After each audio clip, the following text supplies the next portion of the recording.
கட்சியின் பொதுக்குழு கூட்டத்தில் பங்கேற்பதற்காக மதுரை வந்துள்ள முதலமைச்சர் மு.க.ஸ்டாலின் டிவிஎஸ் நகரில் உள்ள தனது அண்ணன் மு.க.அழகிரி வீட்டிற்கு சென்றுள்ளார்.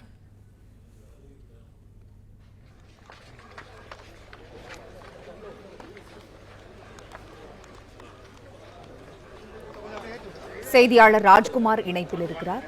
ராஜ்குமார், வணக்கம். கட்சியின் பொதுக்குழு கூட்டத்தில் பங்கேற்பதற்காக மதுரை வந்துள்ள முதலமைச்சர் மு.க.ஸ்டாலின் தனது அண்ணன் மு.க.அழகிரி வீட்டிற்கு சென்றுள்ளார். விவரங்களை சொல்லுங்கள்.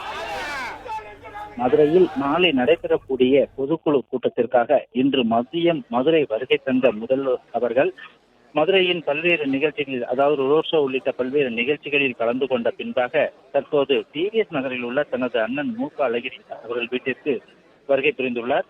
முதல்வராக பதவியேற்ற பின்பு முதல் முறையாக முதல்வர் மு.க.ஸ்டாலின் வருகை புரிந்தது என்பது கட்சி தொண்டர்களுடையும் மு.க.அழகிரி அவர்களுடைய ஆதரவாளர்களிடையுமே ஒரு மிகுந்த சந்தோஷத்தை ஏற்படுத்தியிருப்பதாகவே நாம் கருதலாம். அவர் வீட்டிற்கு வந்த முதல்வர் அவர்களை வீட்டில் வாசலுக்கு குடும்பத்துடன் மு.க.அழகிரி அவர்கள் வந்து அழைத்து உள்ளே சென்றிருக்கிறார். வீட்டில் சிறிது நேரம் இவர்கள் உரையாடிய பின்பு இரவு டிபன் சாப்பிட இருப்பதாக மு.க.அழகிரியுடைய ஆதரவாளர்களும் நம்மிடம் கூறி வருகிறார்கள். இதன் பின்பு, அதாவது டிபன் பின்பு சிறிது நேரம் பேசிவிட்டு அதன் பின்பு அவர் இரவு தங்குவதற்காக அழகு கோவில் சாலையில் உள்ள அரசு விருந்தினர் மாளிகைக்கு செல்வார் என்பது இங்குள்ள அதிகாரிகளும், அதாவது முதல்வருடைய அதிகாரிகளும் இங்குள்ள அரசியல் பிரமுகர்களும் நம்மிடம் தெரிவித்திருக்கிறார்கள். திமுக பொதுக்குழு கூட்டத்திற்கு பங்கேற்பதற்காக மதியம் 1 மணி அளவில் விமானம் மூலமாக மதுரை விமான நிலையம் வந்த முதல்வர் அவர்கள் அங்கு அதே பகுதியில் இருக்கக்கூடிய விடுதியில ஓய்வு எடுத்தார். ஓய்வுக்கு பின்பாக மாலையில் பெருங்குடி பகுதியில் இருந்து முதல்வர் ரோட் ஷோ நிகழ்ச்சியை துவக்கினார்.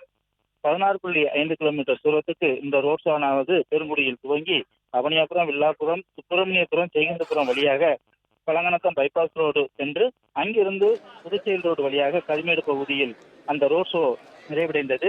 இதை அடுத்து கோரிப்பாளையம் பகுதியில் உள்ள இன்று காலையில் பெரும் பரபரப்பை ஏற்படுத்தியிருந்த அந்த பந்தல்குடி கால்வாயும் ஆய்வு செய்து அதிகாரிகளுக்கு ஆலோசனை நடத்தினார். அதன் பின்பாக அவர் அரசு விருந்தினர் மாளிகைக்கு சென்று சிறிது நேரத்தில் புறப்பட்டு தனது அண்ணன் வீட்டிற்கு தற்போது அவர் அமைச்சர்கள் இல்லாமல் உறவுமுறை பயணமாக தனியாளாக தற்பொழுது அவர் இப்பொழுது அவரது அண்ணன் மு.க.அழகிரி வீட்டிற்கு வருகை தந்திருக்கிறார்.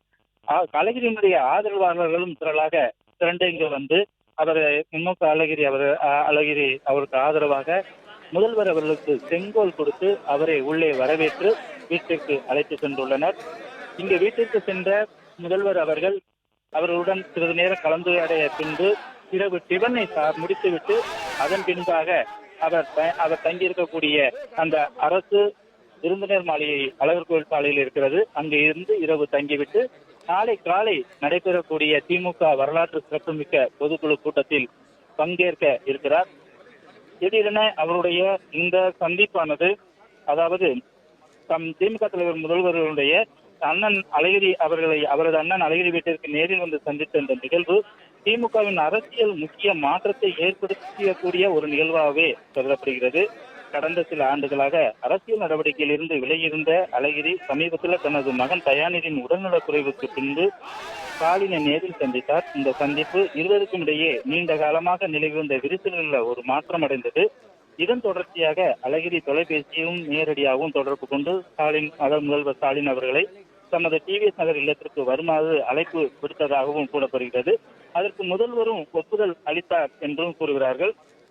மதுரை வந்திருந்த தமிழக முதல்வர் ஸ்டாலின் அவர்கள் ரோட் ஷோ நிகழ்ச்சிக்கு மற்றும் மேயர் முத்துசிலை திறப்பு விழா உள்ளிட்டவைகளில் கலந்து கொண்ட பின்பாக அமைச்சர்கள் யாரையும் அழைத்து வராமல் தான் மட்டுமே தனது அண்ணன் அழகிரி அவர்கள் வீட்டிற்கு வந்து தற்போது இந்த சந்திப்பு நடைபெற்று வருகிறது. இருவரும் தனிப்பட்ட முறையில் உரையாடிய பின்பாக குடும்ப உறுப்பினராக இரவு உணவு பகிர்ந்த பின்பு அவர் திரும்பி செல்கிறார். இந்த சந்திப்பு திமுகவுடைய அரசியலில் ஒரு புதிய அத்தியாயத்திற்கு தொடக்கமாக கருதப்படும் என அவருடைய ஆதரவாளர்களும் தெரிவித்து வருகிறார்கள். பிளே ஸ்டோர் மற்றும் ஆப் ஸ்டோரில் இருந்து பாலிமர் செயலியை QR கோடு மூலம் பதிவிறக்கம் செய்யுங்கள். செய்திகளை உடனுக்குடன் பெறுங்கள்.